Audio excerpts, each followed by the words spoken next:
आज हम इस मॉड्यूल में जानेंगे पक्षी संरक्षण की जो परंपराएं हैं राजस्थान में उनके बारे में।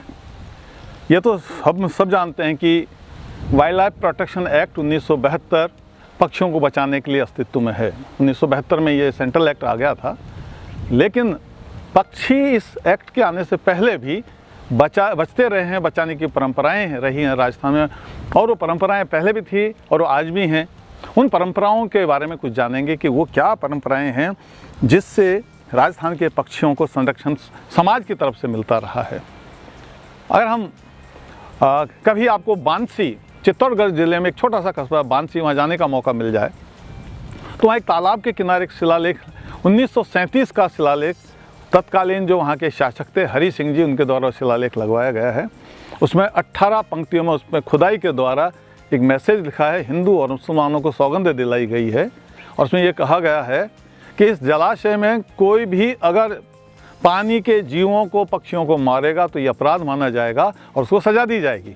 और उन्होंने ये भी लिखा है कि ये जो कानून है, नियम है, ये बंदिश है, ये सिर्फ जनता के लिए नहीं है, उनके राज परिवार के लोगों के लिए भी है। अब देखिए, यानी शासक अपनी जनता पर भी रोक लगा रहा है और खुद पर भी रोक लगा रहा है। तो ये जो ऐसी परंपराएं हैं, ये अपना आप में हमें बताती हैं कि पक्षियों को बचाने की मुहिम तत्कालीन शासक भी करते थे और समाज में उनको करता। और अगर हम राजस्थान के गांव-गांव में चले जाएं, ढाणियों में चले जाएं, हमें ये पता लगेगा कि जगह जगह चुग्गा स्थल मिल जाएंगे। खासतौर से पश्चिमी अगर राजस्थान में जाएं तो गाँवों के पास या जहाँ सार्वजनिक स्थल हैं वहाँ छायादार चुग्गा स्थल हैं, वहाँ पानी के परिंदे हैं, वहाँ चुग्गा डाला जाता है और नियमित रूप से डाला जाता है ताकि पक्षी आकर वहाँ पर दाना अपना भोजन ले सकें, पानी पी सकें।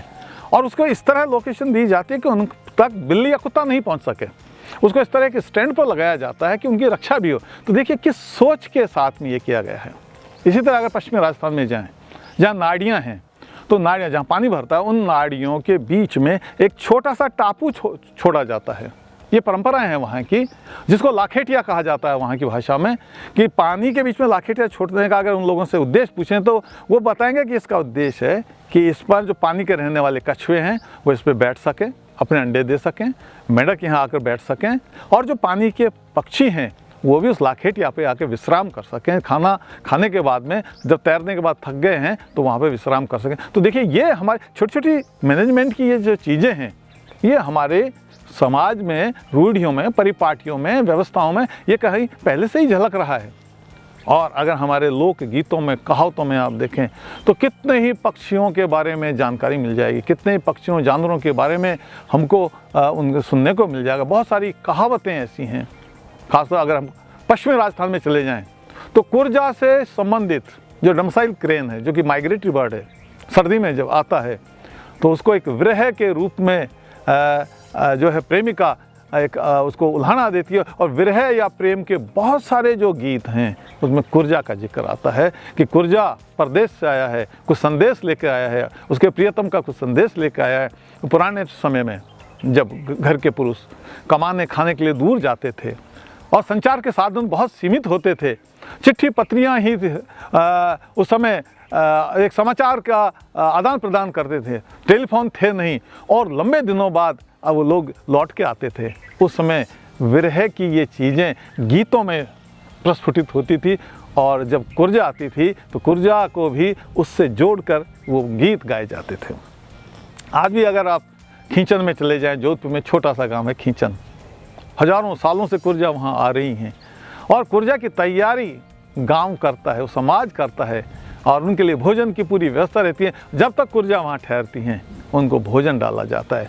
ये कोई आज की परिपाटियाँ नहीं, हजारों सालों से वहाँ हो रहा है। अब देखिए विदेशी मेहमान का किस एक मनोयोग के साथ, किस डेडिकेशन के साथ स्वागत किया जाता है, और वहाँ उसका कोई शिकार नहीं करता, कोई उनको तंग नहीं करता।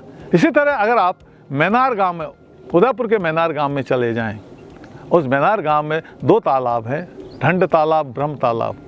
वहाँ सदियों से उन जो पक्षी हैं उनको गांव के लोग बचा रहे हैं। वहाँ कोई मछली का ठेका नहीं होता, उस पानी का कोई सिंचाई में उपयोग नहीं करता। अब देखो परिपाटियाँ, उनकी पद्धतियाँ हैं, वो लोग अपने खुद उन पक्षियों को बचाते हुए आ रहा है और अब तो उस जगह को IBA इम्पोर्टेंट बर्ड एरिया भी घोषित किया गया है। तो ये हमारी जो परिपाटियाँ हैं समाज की, ये हमें बताती हैं कि हमारे समाज के मूल्य क्या रहे, हमारी संस्कृति के मूल्य क्या रहे, जीवों के प्रति दया का क्या भाव रहा है। ये एक अद्भुत हमारा सोच रहा है। इसी तरह हमारे देवी देवताओं के जो वाहन हैं उनमें भी देखिए देवी देवताओं के वाहन के रूप में जानवरों को माना गया है। सरस्वती का जो वाहन है वो मोर को माना गया है। तो मोर एक पक्षी है लेकिन उसके देवता के वाहन के रूप में माना गया है। ऐसे बहुत सारे ऐसे देवी देवता भी हैं जिनमें प्राणियों को, जंगली जीवों की एक रूप दिखाई देता है। हनुमान आधा व्यक्ति और आधा बंदर के एक रूप दिखाई दे रहे हैं जिसमें भावना है कि बंदरों को सुरक्षित करो, संरक्षित करो। नरसिंह अवतार सिंह और आदमी का एक मिश्रित रूप है जिसमें भावना है कि हम सिंह को यानी कैट को हम संरक्षित करें। वराह अवतार सुअर और आदमी का एक मिश्रित रूप है जिसमें भावना परिलक्षित हो रही है कि हम सुअरों को बचाएं क्योंकि प्रकृति में वो बहुत बड़ा रोल प्ले करते हैं। मत्स्य अवतार मछली और मनुष्य का एक मिश्रित रूप है जिसमें हमको संदेश देती है हमारी संस्कृति कि हम मछलियों को बचाएं। कच्छप अवतार कछुआ और आदमी का एक मिश्रित रूप है जो हमें इशारा करता है कि हम कछुओं को संरक्षित करें। ये जो इस तरह की धर्म से जोड़ी गई चीज़ें हैं ये हमें एक दिशा निर्देश देती हैं, हमको डायरेक्शन देती हैं और कि हम इनको मानें और हम उनको बचाएं। इसी तरह हम जगह जगह चले जाएं, पुराने टाइम में बहुत सारे धार्मिक स्थलों के आसपास हमें सेक्रेड ग्रुप, हमें बणियाँ मिलेंगी। उन के आसपास जो पेड़ पौधे हैं उनको काटना पाप महापाप माना जाता है। सिर्फ कुछ कामों के लिए ही वहाँ की लकड़ी को यूज किया जा सकता है। या तो किसी का अंतिम संस्कार हो तो वहाँ की लकड़ी यूज हो सकती है, कोई धार्मिक कार्यक्रम हो तो वह लकड़ी काम आ सकती है, और या कोई सामूहिक गोठ का आयोजन है तो वो लकड़ी यूज हो सकती है। उस लकड़ी को घर में लाकर फर्नीचर बनाने में उपयोग नहीं कर सकते, घर के चूल्हे में उसको नहीं जला सकते, घर के किसी दूसरे काम में हम उपयोग नहीं कर सकते। तो देखिए इससे संरक्षण की कितनी बड़ी मिसाल हमारे पास है। हमारे देश के, हमारे राज्य के जगह जगह ऐसी चीज़ें हमें जो सेक्रेड ग्रू का कंसेप्ट हमें देखने को मिल जाएगा। अगर हम चले जाएं हमारे पश्चिमी राजस्थान में तो हमें वहाँ पर करणी माता के मंदिर में देखिए हमें चूहों का संरक्षण हो रहा है जो हमें जीव दया की तरफ हमें ले जाने का, मोड़ने का हमें काम कर रहा है। हमारा विष्णुई समाज, हर कोई जानता है विष्णुई समाज तो न केवल पक्षी बल्कि तरह तरह के जीवों को बचाने की परंपराएं हमारे देश में रही हैं। हमारे यहाँ हलेरा का मतलब सारस क्रेन एक पत्नी व्रत पक्षी है, यानी कि अगर दोनों में से कोई एक की मृत्यु हो जाती है, जोड़े में से किसी एक की मृत्यु हो जाती है तो दूसरा रीमैरिज नहीं करता है, वो अपना खाना पीना छोड़ देता है और प्राण भी त्याग देता है। उससे हमारे समाज में बहुत सारी कहावतें और बहुत सारी उदाहरण हमारे भरे हुए हैं कि हमारा जो जीवन है वो एक सारस की तरह होना चाहिए और सारस को मारना महापाप समझा जाता है। आज भी ये धारणा है अगर कोई सारस को मारेगा उस घर में लंगड़ी संतान पैदा होगी और वो कुल नष्ट हो जाएगा। तो इस डर के मारे सारस को कोई नहीं मारता है क्योंकि सबको पता है कि अगर सारस को एक को मारा तो दूसरे की भी मृत्यु हो जाएगी। तो ये ऐसी जो दिशाएं हैं, ये परिपाटियाँ जो हैं ये सदियों से हमारे यहाँ चली आ रही हैं जो हमारे समाज को इन संरक्षण के कामों से जोड़े रखता है। ऐसे ही कई त्योहारों में कौवों को याद किया जाता है, कौवों को भोजन दिया जाता है। और अगर कौवा सुबह आकर घर के कोने में आंगन में बोल गया तो एक शगुन के रूप में लिया जाता है कि आज कोई न कोई मेहमान हमारे घर पर आएगा। और तो देखिए कौवे का बोलने का इंचार एक इस रूप में लिया जाता है, आज घर में कोई मेहमान आने वाला है, तो वो एक संदेश वाहक के रूप में उसको लिया गया। बहुत सारे पक्षियों को पालने का रिवाज भी रहा है, समाज से जुड़े हुए रहे। तोता, तीतर, बुलबुल, ये ऐसे पक्षी हैं जो पाले जाते हैं, अब भी पाले जाते हैं, जिनका समाज से बड़ा लगाव रहा है, मनोरंजन भी रहा है उनका उद्देश्य। तो उनका उद्देश्य एक तरह के एक छोटे चिड़ियाघर के रूप में भी रहा है। हमारे बच्चे, हमारे समाज उन पक्षियों को देखते थे, सीखते थे। हालांकि आधुनिक कानून इस चीज़ को सपोर्ट नहीं करता, आधुनिक कानून पक्षियों को पालने के लिए मना ही करता है। लेकिन एक समय था जब ये पक्षी संख्या में काफ़ी थे तो इनको पाला जाता था। और उस समय मुर्गों की लड़ाई, तीतरों की लड़ाई, ये लड़ाइयों के आयोजन होते थे और उस आयोजन को देखने के लिए ये मनोरंजन के साधन ही ये थे। तो ये घर में छोटा चिड़ियाघर के रूप में भी काम में आते थे, और ये एक मनोरंजन के रूप में भी इनको काम किया जाता है। फल कंदरी हर कोई जानता है। एक टाइम था जब बाजों को पाला जाता, तरह तरह के बाजों को पाला जाता था, और उन बाजों की मदद से शिकार के आयोजन किए जाते थे। हमारे प्राचीन लोगों को बाजों के बारे में काफ़ी ज्ञान था। आपको पुराना बाज शास्त्र देखने को मिल जाएगा, किस बाज की क्या खासियत हैं, कैसे पाले जाते हैं, कैसे उनको ट्रेंड किया जाता है, ये परिपाटियाँ थी। और लोग अपने हाथों पर बाज को बिठाकर शान से जंगलों में जाते तो शिकार का आयोजन करते थे। धर्म में गरुड़ देवता की कल्पना की गई है कि गरुड़ ने सीता माता का भगवान राम की हेल्प की थी। तो देखिए गरुड़ का अपना एक महत्व है। तो गरुड़ का महत्व है, तोतों का महत्व है, नीलकंठ का महत्व है। दशहरे के दिन नीलकंठ को देखने के लिए लोग सुबह ही घर से बाहर निकल जाते हैं, नीलकंठ को तलाशते हैं। कई बार तो कई किलोमीटर चलना पड़ता है जब जाकर नीलकंठ दिखता है, और नीलकंठ को देखकर अच्छा शगुन मानते हैं। तो ऐसी परिपाटियाँ भी रही हैं। तो ये सब हमारा पक्षियों के प्रति सम्मान दर्शाता है। हम अगर आदिवासी क्षेत्रों में चले जाएं, मकर संक्रांति के दिन 14 जनवरी के दिन वहाँ डुचकी यानी कि इंडियन रॉबिन का जुलूस निकलता है।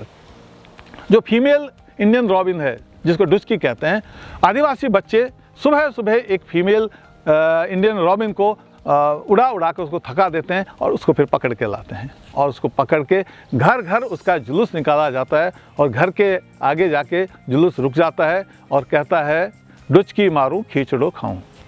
इसका मतलब है या तो मुझे खींचड़ा खाने के लिए दीजिए, नहीं मैं डुचकी को मारूंगा, यानी कि इस रॉबिन को मारूंगा। और रॉबिन को घर, फीमेल रॉबिन को घर के बाहर मारने का मतलब है कि उस घर को पाप लगेगा। तो यहाँ इसका मतलब यह है कि खिचड़े के नाम क्या, यानी कि खाने के लिए कुछ दीजिए, उस जुलूस को कुछ ऑफर कीजिए। तो जो घर का मालिक है कुछ अनाज, कुछ दलिया, कुछ गुड़ या कुछ पैसा उन लोगों को देता है, और फिर जुलूस, यानी एक सांकेतिक एक थ्रेटनिंग दी जाती है। रियल में मारा नहीं जाएगा, और वो घर का मालिक भी समझ जाता है कि वो मारेंगे नहीं, लेकिन इसका मतलब कि उनको कुछ देना पड़ेगा।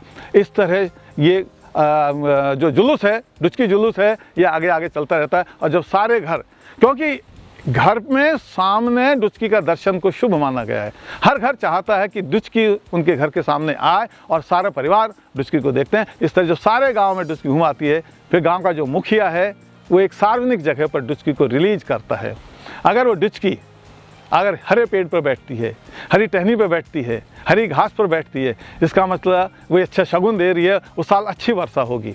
और अगर वो सूखी चट्टान पर बैठ रही है, सूखे वृक्ष पर बैठ रही है, उसको फोरकास्टिंग के रूप में लिया जाता है कि इस बार वर्षा की कमी रहेगी। तो अपना जब आधुनिक हमारे उनके पास साधन नहीं थे वर्षा को देखने के लिए, ये चीज़ें वो की जाती थी। तो देखिए किस तरह से हमारे जनमानस में पक्षियों का जुड़ाव रहा है। इसी तरह बहुत सारे पक्षी ज़मीन पर अंडे देते हैं। टटीरी जिसको टीटोडी कहते हैं, रेड वेटल लैपिंग ज़मीन पर अंडे देती है, मोर ज़मीन पर अंडे देते हैं। इनके अंडों को तोड़ना पाप माना जाता है। और टटहरी के अंडों को अगर तोड़ दिया तो उसको कहते हैं कि उसको एक किसी पवित्र नदी में जाकर स्नान करना पड़ेगा, तभी पाप से मुक्ति मिलेगी। इसलिए टटहरी के प्रजनन काल में लोग बहुत सावधानी से चलते हैं कि कहीं उनके पैरों से टटहरी का कोई अंडा नहीं टूट जाए। तो इससे क्या है, ज़मीन पर रहने वाली टटहरी के अंडों की सुरक्षा होती थी। और टटहरी हमारे लिए बहुत इंपॉर्टेंट है क्योंकि ये कीड़े खाती है, तो इस तरह कीट नियंत्रण में इसका उपयोग है। तो इस तरह की जो हवाएं मोर के साथ हैं, मोर को घरों में पाला जाता है, मोर को खाना दाना दिया जाता है। और कई जगह मोरों का इतना रेस्पेक्ट, अगर मोर घर में आकर घर के आंगन में कोई वृक्ष है वहाँ रात्रि विश्राम करते हैं तो लोग उनको छेड़ते नहीं हैं, उनको रात्रि विश्राम करने देते हैं। गर्मी के सीजन में मोरों के लिए परिंदे, सारे पक्षियों के लिए परिंदे लगाए जाते हैं। घरों में आदिवासी क्षेत्र में अगर हम चले जाएँ तो आप देखिए भील समुदाय होली के अगले 5 दिन कोई भी धागे से कपड़ा सिलाई नहीं करते हैं। उनकी मान्यता है कि अगर हम कपड़ा सिलाई करेंगे तो इससे गौरैया का गला सिल जाएगा। ये गौरैया के प्रति रेस्पेक्ट है उनका, क्योंकि गौरैया उनके घरों में अंडे देती है, घोंसले बनाती है। तो गौरैया से कितना प्यार। इसे कथौड़ियों में देखिए, कथौड़ी ये मानते हैं, वो बया को पवित्र मानते हैं कि बया दशहरा आने से पहले पहले घोंसले को छोड़ के चला जाता है। उनसे जो पूछते हैं कि घोंसला क्यों छोड़ के जा रहे हैं, उनकी व्याख्या और उनकी मान्यता कुछ और है कि दशहरे पर कई लोग बलि का आयोजन करते हैं और बया पक्षी उस बलि को नहीं देखना चाहता, पाप नहीं करना चाहता, इसलिए दशहरे से पहले ही वो निकल के चला जाता है। अब देखिए उनकी किस तरह की उनकी सोच की है, उनकी भावनाएं। इसी तरह आदिवासी समाज में मांसाहार का काफ़ी चलन है, लेकिन कार्तिक, बैसाख और श्रावण 3 महीने 90 दिन साल में ये लोग कोई भी मांसाहार नहीं करते हैं, कोई शिकार नहीं करते हैं। और ये 3 वो महीने जब बहुत सारे पक्षी प्रजनन करते हैं, बहुत सारे जानवर प्रजनन करते हैं, तो उनकी संख्या बढ़ने का वापस से मौका मिल जाता है। तो इस तरह का ये कस्टमरी लॉ है। हमारा लिखित जो कानून है वो तो 1972 में आया, लेकिन हमारे समाज के जो कस्टमरी, हमारी जो कस्टम रिवाजों, रीति रिवाजों के हिस्सा थे, ये कस्टमरी लॉ से सब बंधे हुए थे। और इससे हमारे बहुत सारे पक्षी बच कर आज तक हम तक आ गए। और कितनी कहावतों में उनको देखने को मिलेगा। कई जगह हम आदिवासी समाज में जाते हैं तो जो ब्लैक ड्रोंगो है उसको भगवान श्री कृष्ण का रूप मानते हैं। वो उसको काली कुहा कहते हैं, काली कुहा कहते हैं। और उसको कान ग्वालिया, कान का मतलब होगा कन्हैया, ग्वालिया का मतलब होगा गाय चराने वाला, क्योंकि ये गायों और भैंसों चरती हुई गाय भैंस के ऊपर बैठ जाता है। तो ये कहते हैं ये तो कन्हैया है, ये तो भगवान श्री कृष्ण का रूप है, गायें चराने के लिए आया है। तो आप देखिए उनको और उसको रेस्पेक्ट करते हैं। ये सारे छोटी छोटी चीज़ें जो हमारी लोक कथाओं में, लोक कहावतों में, लोक गीतों में, हमारी रूढ़ियों में, परिपाटियों में जो हैं, ये रची बसी हुई हैं। और इनके पीछे जो मैसेज है वो यही है कि हम हमारे गाँव में, खेतों में, जंगलों में और आसपास रहने वाले जितने भी पक्षी हैं, साथ ही जो दूसरे जीव हैं, उनको हम बचाते हुए चलें, ताकि हमारे इकोसिस्टम में उनसे जो हमें फ़ायदे मिल रहे हैं वो फ़ायदे मिलते रहें। हमें ऐसी परिपाटियों को जिंदा रखना चाहिए, इनको ख़त्म नहीं होने देना चाहिए, इनकी हंसी भी नहीं उड़ानी चाहिए। आज के ज्ञान में हम कई बार इनको पुरानी सोच और अंधविश्वास कह बैठते हैं। इन अच्छी चीज़ों के प्रति हम अच्छा सकारात्मक भावना रखें, और अगर समाज में ये जीवंत रहेंगी, बनी रहेंगी, तो हमारे पक्षी और जानवर बचे रहेंगे।